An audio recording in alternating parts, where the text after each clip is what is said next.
तवज्जो है आपकी सबकी। मैं अर्ज कर रहा था, मेरे नबी गुजरे, कान में मेरे सरकार के किसी की आह की सदा आई। अब सही है, आह की सदा आई।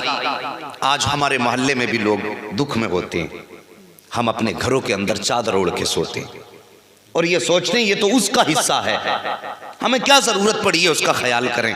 साहिब ये ना सोचा करो, अगर किसी को दुख में देखो नबी का उम्मती समझ के चले जाया करो। आज तुम उसके उम्मती के दुख में काम आओगे, कल नबी तुम्हारे दुख में काम आ जाएंगे। ये सोच के उम्मती के ख्याल के लिए जाया करो।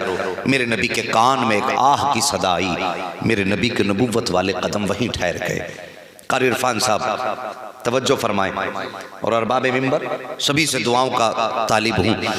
मेरे नबी के कदम ठहर गए, सरकार ने गौर फरमाया आवाज़ किधर से आ रही है। सरकार कुछ कदम आगे बढ़े, मोड़ मोड़ा, एक दरवाज़ा नज़र आया। आका करीम जब उसके करीब हुए ना तो उस कम दरवाजे के अंदर से किसी की आह की सदा रही थी, किसी की आह की सदा रही थी। मेरे नबी करीब गए, दरवाजे पे दस्तक दी, आवाज़ आई कौन? कहा दरवाज़ा खोल। जैसी इतना मेरे नबी ने कहा, अंदर से आवाज़ आई आने वाले दरवाज़ा खुला है, अंदर आ जा। मेरे नबी ने नबुव्वत वाले हाथों से यूं दरवाज़ा खोला। जैसे दरवाज़ा खुला क्या देखते हैं, एक गुलाम है, नाक मोटी है, दांत बड़े बड़े हैं, होठ भी मोटे हैं, रंगत काली है, आँख में आंसू है, हाथ में चक्की का घुमाने वाला वो सिस्टम पकड़े हुए हैं और आँख से आंसू बह रहे हैं, ज़बान से सदाएँ निकल रही हैं। मेरे नबी करीब गए, जाके पास बैठे, फरमाते तेरे रोने की वजह क्या है? उसने कहा था ए मेहरबान बता तो सही, आज तक मक्के में किसी ने किसी का हाल नहीं पूछा है, मगर इतना बता तू कौन है, कहाँ का रहने वाला है? मक्के में किसी को किसी की फिक्र नहीं रहती है, लेकिन तुझे मेरी फिक्र हुई, बता तेरा नाम क्या है? मेरे नबी फरमाते हैं नाम न पूछ, बता तुझे क्या परेशानी है? उसने कहा था आने वाले मेरे सर में दर्द है, मैं उमैया का गुलाम हूँ, उसने मुझे ये नाज पीसने के लिए दिया है, बुखार की शिद्दत है, तकलीफ इतनी है कि चक्की चलाता हूं तो दर्द बढ़ जाता है, और अगर नहीं पीसता हूं तो मुझे ये ख्याल आता है कि अगर आटा तैयार ना हुआ मेरा मालिक मुझे मारेगा। इतना सुनना था, नबुव्वत वाले होठों पे तबस्सुम आ जाता है। मेरे नबी मुस्कुराए, अल्लाहु अकबर, फिर क्या था, यूं मुस्कुराए जान सी कलियों में पड़ गई, यूं लबकुशा हुए के गुलिस्तां बना दिया। मेरे सरकार मुस्कुराए हैं और मुस्कुराने के बाद अपनी मेरे नबी ने मुज़म्मिल वाली चादर यूं कांधे से उतारी, उतारने के बाद आपने आगे बढ़ाई और बढ़ाने के बाद कहा था पहले अपना नाम बता, तेरा नाम क्या है? हजरत अजीज़ान मिल्लत इस्लामिया जैसी मेरे नबी ने कहा तेरा नाम क्या है? अल्लाह अकबर। रोने वाले ने कहा था मेहरबान मुझे बिलाल कहा जाता है, मेरा नाम बिलाल है। मेरे नबी ने मुज़म्मिल वाली चादर अता की, फरमाया बिलाल लो इस चादर को अपने सर के नीचे लगा लो, आराम फरमा लो। उसने कहा था मेहरबान अगर मैं आराम करूंगा तो मेरा आटा कौन पीसेगा? जैसे इतनी बात कही है, मेरे नबी आगे बढ़े हैं, कहते हैं बिलाल आराम तू कर ले, तेरी चक्की आज मैं चलाने आ गया हूं। अल्लाह अकबर। इतना कहना था, हजरत बिलाल पीछे हट जाते हैं। मेरे सरकार ने यूं हाथ चक्की की तरफ बढ़ाया है,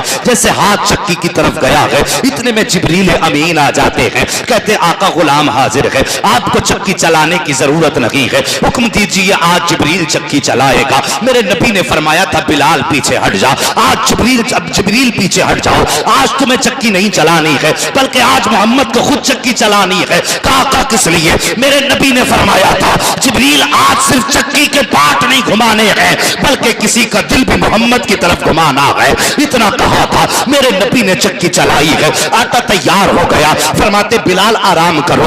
आका करीम जाते जाते इरशाद फरमा रहे हैं ए बिलाल परेशान ना होना, मैं कल फिर आऊंगा और आने के बाद कल आकर के तेरा आटा तैयार कर दूंगा। दूसरा दिन आया है, फिर मेरे नबी आए हैं। अल्लाह अकबर। साहिब किसी के काम आ जाया करो, किसी की बिगड़े वक्त में उसका हाथ थाम लिया करो, तुम्हें तो पता ही नहीं है कि जन्नत कैसे मिला करती है। मेरे नबी ने फरमाया है जब कोई किसी के मुसीबत में काम आता है तो यहाँ मुसीबत सदा मुस्कुराता है, और उधर गुंबद खजरा में मदीने वाला मुस्तफा मुस्कुराते हैं। नारे तकबीर, नारे रिसालत, उलमाए अहले सुन्नत, मसलके आला हजरत मुफ्ती हम्माद मियां साहिब क़िबला, सर ज़मीने काजीपुरा, जलसे ऐसाले सवाब, नारे तकबीर, वाह सुभान अल्लाह। जब तक बिके न थे तो कोई पूछता न था, तुमने खरीद कर हमें अनमोल कर दिया। अगले दिन मेरे नबी आए, फिर आटा तैयार किया। जब जाने लगे बिलाल ने कदम पकड़ लिए, कहने लगे मेहरबान, इतना हसीन तो आज तक मेरी आंखों ने कोई देखा ही नहीं, और फिर तेरी अदाएं, कुर्बान होने को दिल चाहता है, एक बार अपना नाम बता दे।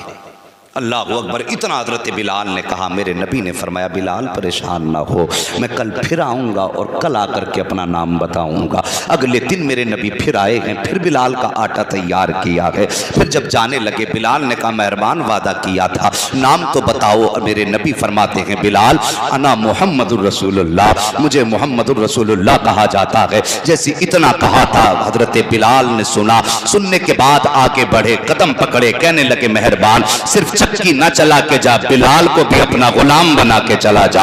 मेरे नबी ने हजरत बिलाल को कलमा पढ़ाया। आका फरमाते हैं बिलाल अभी अपने ईमान का ऐलान मत कर देना, मक्के के लोग जालिम हैं, बड़ा जुल्म करेंगे। अल्लाह अकबर। इतनी बात मेरे नबी ने हजरत बिलाल से फरमाई है। लेकिन इश्क वो होता है जो सर चढ़ के बोला करता है। और फिर मेरे नबी के इश्क की कहानी सच तो ये है कि जुल्फ देखी है, कि नजरों ने घटा देखी है। अरे लुट गया जिसने मोहम्मद की अदा देखी है, जो मुस्तफा को एक बार देख लेता था बस फिर वो दीवाना हो जाता था। मेरे नबी फरमाते हैं बिलाल ऐलान मत कर देना। लेकिन इश्क था नबी का, कहां तक दबाते। अल्लाह अकबर। ऊंट चरा रहे हैं, चराते चराते बकरियां भी चराई हैं, आप जंगल में काम करते हैं, जबान पे नबी नबी की सदाएं आ रही हैं, हुस्समद की सदाएं हैं, अल्लाह अल्लाह के नारे जबान पर हैं। उमैया ने आके हजरत बिलाल का गिरबान पकड़ के कहा था ओ बिलाल तूने किसका नाम लिया है। जैसे उमैया ने इतना कहा है, हजरत बिलाल कहते हैं मैं तुझे क्या बताऊं, मैं अपने महबूब का नाम लेता हूं। कब महबूब कौन है,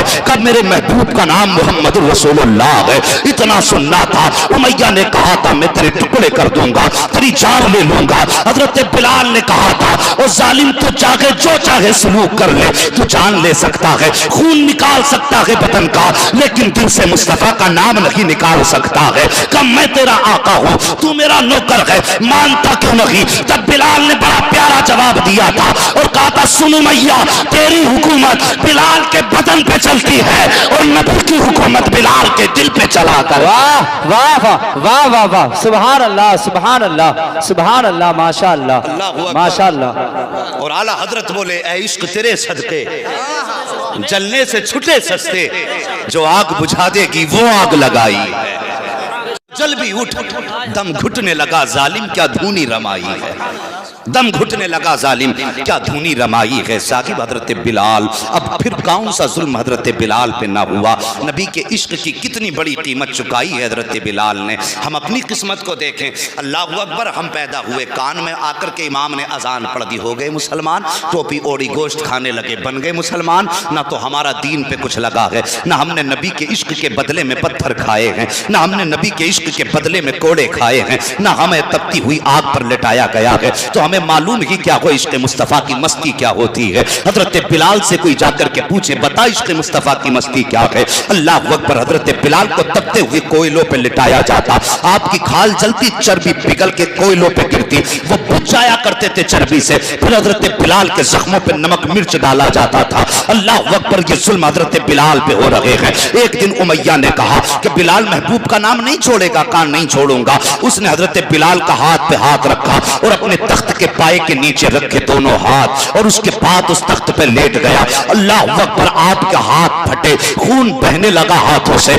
ये आराम की नींद सो गया। सुबह को उठ के इसने बिलाल का चेहरा देखा, मगर देख करके हैरत में था। बिलाल के चेहरे पे दर्द का एहसास न था, न आंख में आंसू थे। कहा बिलाल जरा इतना बता दे रात पर तेरी कैसी गुजरी है। हजरत बिलाल मुस्कुराने लग जाते हैं। उमैया कहता है बिलाल अब भी मुस्कुरा रहा है। कहा हाँ का फिर मुस्कुराने की वजह क्या है, क्या तुझे हाथों में तकलीफ महसूस नहीं हुई, क्या तेरे हाथों के जख्मों में दर्द का एहसास नहीं हुआ। हजरत बिलाल कहते हैं नादान तूने मेरे महबूब को जाना नहीं है, मेरे महबूब को पहचाना नहीं है। जैसे तूने अपने तख्त के नीचे मेरे दोनों हाथों को रखा था, मैंने आंखें बंद करके अपने महबूब को सदा दी थी। बिलाल कहते हैं इधर आंखें बंद हुई है, उधर सामने मुस्तफा का जलवा मौजूद था। वो कहते मैया तुझे क्या पता, जैसे मुस्तफा का जलवा निगाहों के सामने आया है, उमैया तेरे दुख मिट गए थे, मुस्तफा के इश्क की मस्ती में बिलाल खो गया था।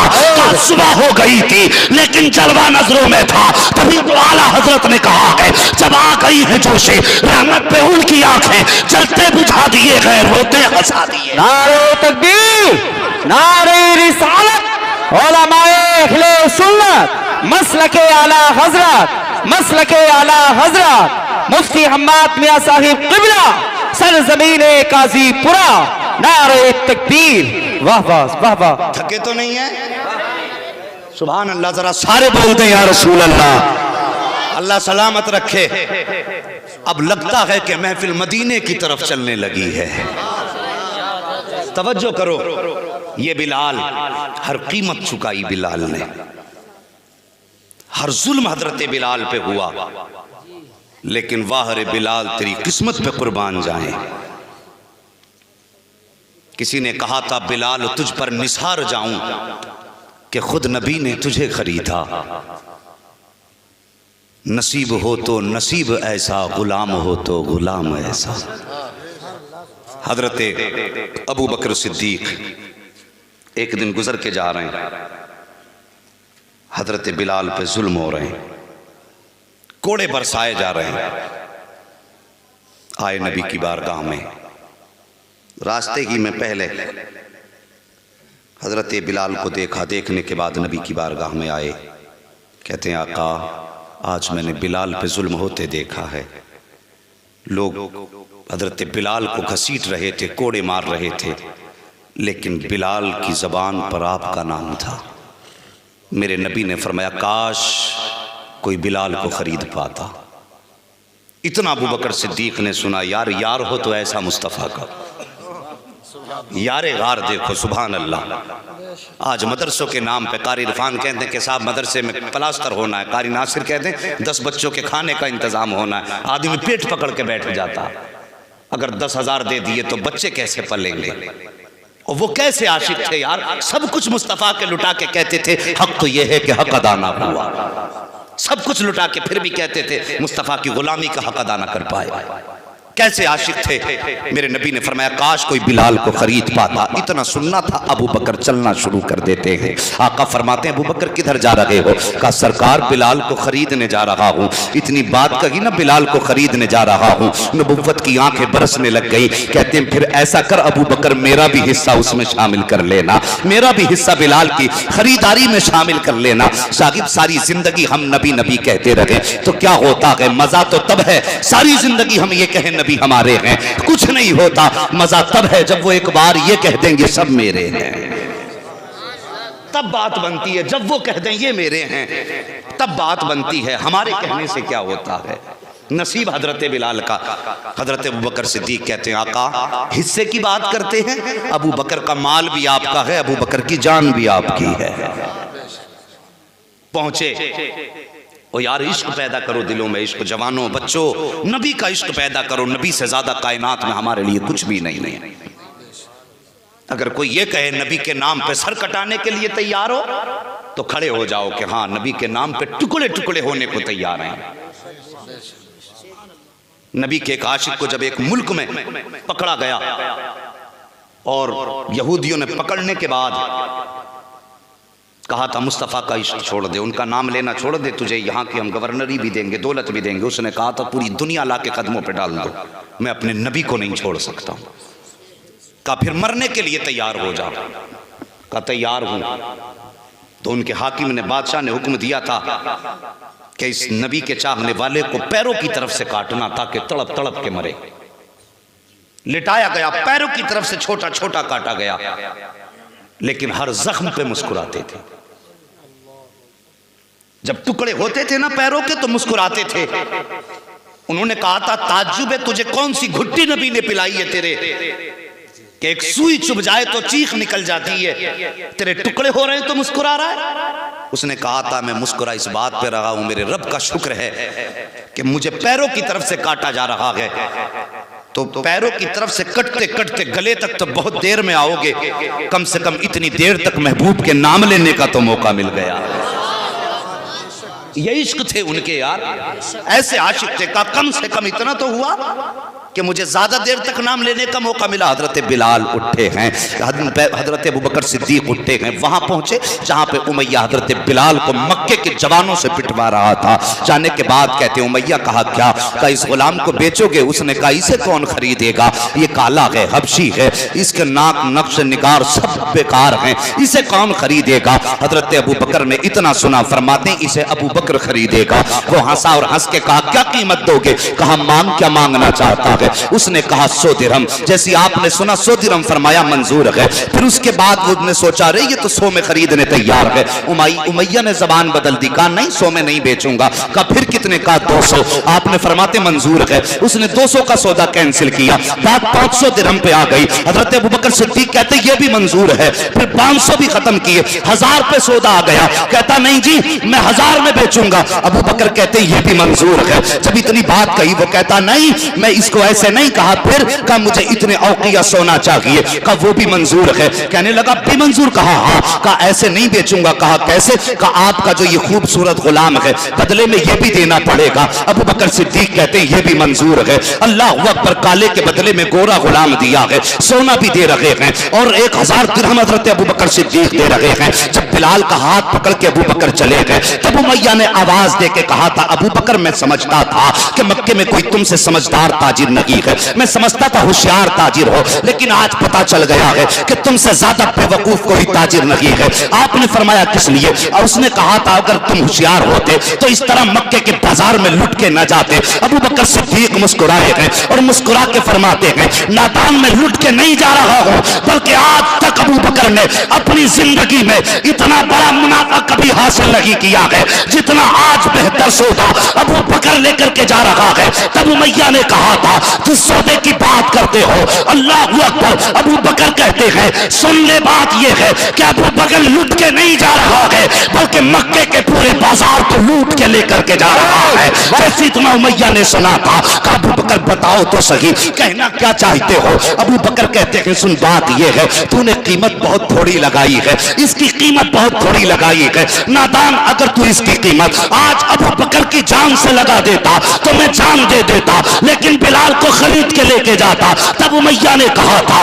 बता तो सही अबू बकर आखिर इस बिलाल में ऐसा क्या है जिसकी हर कीमत देने के लिए तैयार है? तब अबू बकर सिद्दीक ने कहा था अरे तू क्या जाने इसकी शान क्या है? अबू बकर कहते हैं इसमें कुछ ना सही, बस इतना समझ ले इसको मेरा नबी प्यार करता है और जिससे मुस्तफा प्यार करते हैं उससे अबू बकर प्यार करता। नारे तकबीर, नारे रिसालत, उलमाए अहले सुन्नत, मसलके आला हजरत। आग बुझा देगी वो आग लगाई है।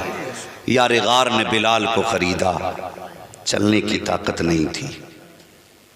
हजरत बिलाल में चलने की ताकत नहीं थी, कांधे पे उठाया और मुस्तफा की बारगाह में लाके सामने आका एक करीम के जहां आका बैठे थे उसके दरवाजे पे लाके अल्लाह अकबर हजरत बिलाल को कांधे से उतारा। मगर हजरत बिलाल की गर्दन झुकी थी। हजरत बिलाल के तसव्वुर में यह बात थी कि जो आका होते हैं वो गुलामों को करीब नहीं करते हैं। यह हजरत बिलाल के तसव्वुर में बात थी। मेरे नबी ने बिलाल का चेहरा देखा और खड़े हो गए सरकार अपनी जगह से। सामने बिलाल हैं, इधर आमीना के लाल हैं और आका ने यूं बाजू फैलाए, फरमाया आ बिलाल मेरे सीने से लग जा। अल्लाह अकबर। वो बिलाल जिसमें चलने की ताकत न थी, जैसी नबी ने यूं इशारा फरमाया है आ बिलाल मेरे सीने से लग जा, हजरत बिलाल ने दौड़ लगाई है और जाने के बाद वहां जाके ठहर गए जहां पर मुस्तफा का बिस्तर बिछा हुआ था। बिस्तर के ऊपर अभी बिलाल ने कदम नहीं रखा है, पहले ठहर जाते हैं। आका फरमाते हैं बिलाल क्यों ठहर गए हो? अर्ज करते हैं सरकार आप आका हो मैं नौकर हूं, आप मालिक हो मैं आपका गुलाम हूं और गुलाम कभी आका के बिस्तर तक नहीं पहुंचा करते हैं, मेरे नबी की आंखें बरसी हैं और बरसने के बाद फरमाते हैं बिलाल मोहम्मद इसी फर्क को मिटाने आया है, आज मेरे सीने से लग जा। अब जब हजरत बिलाल ने छलांग लगाई है और आका के सीने से यूं रख के लिपट के रोए हैं, ऐसा लगता था जैसे जन्मों के बिछड़े मिल रहे हों, ऐसा लगता था कि जैसे सदियों के फासले आज लम्हों में तय हो गए हों। हजरत बिलाल आका के सीने से लगे हैं। अब लगे हैं तो मामला ये है कि हटने का नाम नहीं ले रहे हैं। सरकार बिलाल को सीने से लगा के आंसू बहा रहे हैं और बिलाल आज आका के सीने से अपने हर दुख का इलाज कर रहे हैं। बिलाल तुम ही बता दो, जब नबी के सीने से लगे थे तो क्या महसूस किया था? तो आवाज आती है कि तुम क्या जानो, जब महबूब के सीने से लगा था तो ऐसा लगता था मक्के की सारी तकलीफें नबी के सीने से लगते ही खत्म हो गई। वाह वाह वाह वाह वाह वाह वाह, सुभान अल्लाह सुभान अल्लाह सुभान अल्लाह सुभान अल्लाह, माशाअल्लाह। इश्क तेरे सदके, क्या बात है, क्या बात है। छुटे सस्ते जो आग बुझा देगी वो आग लगाई है। अभी वक्त है ना आपके पास 15 मिनट का और? हाँ 15 मिनट रह गए, ईमानदारी की बात रखो। हाँ तवज्जो है, अल्लाह सबको सलामत रखे। तवज्जो का मतलब पैसे मत समझना भाई, हाँ बस तवज्जो का मतलब कि मेरी तरफ आपका जहन रहे, नींद और सुस्ती नहीं होनी चाहिए। इसलिए कि मैं जो बात कर रहा हूँ देखो पसीना आ रहा है, तो आप इसे यहाँ लिखिए और कोशिश कीजिए आशिक बनेंगे नबी के इंशाअल्लाह। मेरे नबी ने बिलाल को खरीदा और फिर क्या शान अता फरमाई मेरे मुस्तफ़ा ने। फतह मक्का के दिन मेरे नबी ने फरमाया बिलाल काबे की छत पे खड़े होकर अजान पढ़ो। इतनी बात मेरे नबी ने कही, हजरत बिलाल की गर्दन झुकी, कहने लगे आका मेरी क्या औकात काबे की छत पे खड़ा हूं। ये मक्के की वो गलियां हैं जहां बिलाल को गले में रस्सी बांध के खींचा जाता था, लोग जहां ठोकरों से बिलाल को मारते थे। आका आज मक्के वाले क्या कहेंगे? नबी ने फरमाया बिलाल मक्के वालों को यही दिखाना चाहता हूं। हजरत बिलाल काबे की छत पर खड़े हुए, कहते हैं आका सफ़र में आपके साथ रहा, अजान पढ़ने की ज़रूरत पड़ी, रुख काबे की तरफ किया। हजर में रहा, रुख काबे की तरफ किया। मस्जिदों में अदानें पड़ी, रुख काबे की तरफ किया। आका आज तो आपने काबे की छत पे खड़ा कर दिया है, अब मैं किस तरफ रुख करूं? मेरे नबी ने फरमाया बिलाल अब तक तुम काबे की तरफ रुख करते थे, आज काबे की तरफ रुख करके अजान पढ़ो। आला हजरत तभी तो बोले हाजियो आओ शहनशाह का रोजा देखो, काबा तो देख चुके काबे का काबा देखो। पूरी जिंदगी नबी के साथ गुजर